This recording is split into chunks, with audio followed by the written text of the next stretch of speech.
L'eau, entre ciel et terre. Un hélicoptère entre dans les airs, je suis sur un pont. Et l'air de rien, l'écrepont que je suis pose un regard sur la façon dont il a pu ouvrir son champ de vision et créer des ponts. Une péniche apparaît. À mes pieds fixés sur ce garde-corps qui me retient de l'eau, un écriteau avec ces quelques mots: secours, en lettres capitales, en cas de noyade ou accident, demandez, également en lettres capitales. Brigade fluviale au 01 47 07 17 17. La vie n'est apparemment pas un long fleuve tranquille. Je parle parfois à l'enfant et à l'adolescent que j'ai été. Il a toujours eu peur de l'eau.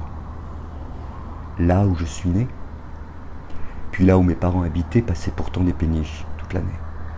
Mais sur cette rive, face à la passerelle des Bois Blancs, beaucoup moins de voitures qu'ici, que quelques poids lourds qui faisaient trembler le sol de mes nuits. Dans cette rue Hegel, que tout le quartier prononçait rue Hegel, il m'a fallu attendre la première au lycée Saint-Paul pour apprendre à prononcer Hegel. Et ça aux grandes dames de mon père. Notre maison, à l'angle de cette rue, était pourtant rue Comte. Sur le canal de la Deule, entre les deux rives de l'île, l'eau était verte, comme celle de la mer du Nord.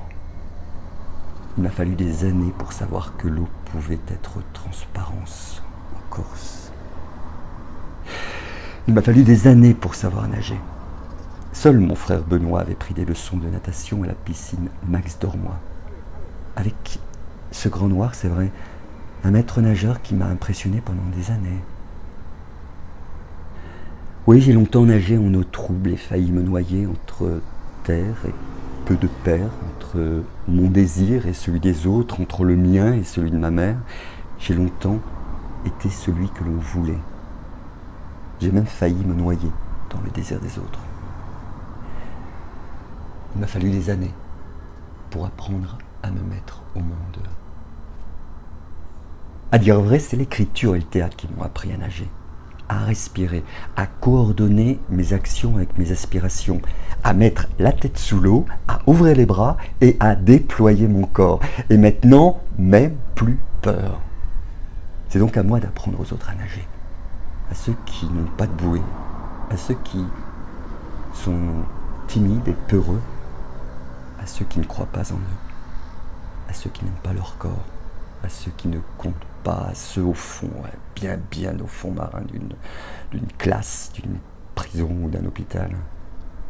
Autant que mes ateliers d'écriture et de théâtre aident à donner corps à d'autres désirs de vie. On est tous dans le même bateau, non? J'ai trop longtemps eu peur de mes différences. À mon tour de donner ce que d'autres n'avaient pas pu, ou plutôt su me donner pour assumer mes différences. Le 12 octobre 2021, le lendemain du 11 octobre, journée du coming out, l'autre cercle me nommera officiellement lauréat comme dirigeant rôle modèle LGBT. Et cela au titre du directeur de l'équipe artistique de la compagnie théâtrale À vrai dire. Qui l'eût cru?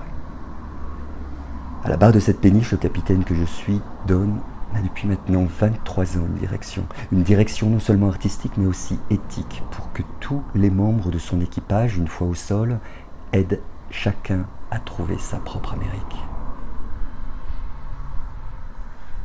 Et c'est bien le 12 octobre que Christophe Colomb a trouvé la sienne d'Amérique et a offert à l'Espagne, je crois, la date de sa fête nationale. Le petit garçon à l'étroit dans son corps qui regardait passer les péniches à longueur de journée n'aurait pas cru devenir cet homme-là. Il s'est jeté à l'eau. Au Papa Celle, sous le pont Garigliano, à 2 pas de sa première adresse dans la capitale rue Fontaine-la-Tour, où sans détour, avec vous, il a voulu aujourd'hui refaire un tour. Histoire de revoir la pointe de la tour Eiffel. Tout au loin, la péniche disparaît et apparaît un nouveau pont à franchir.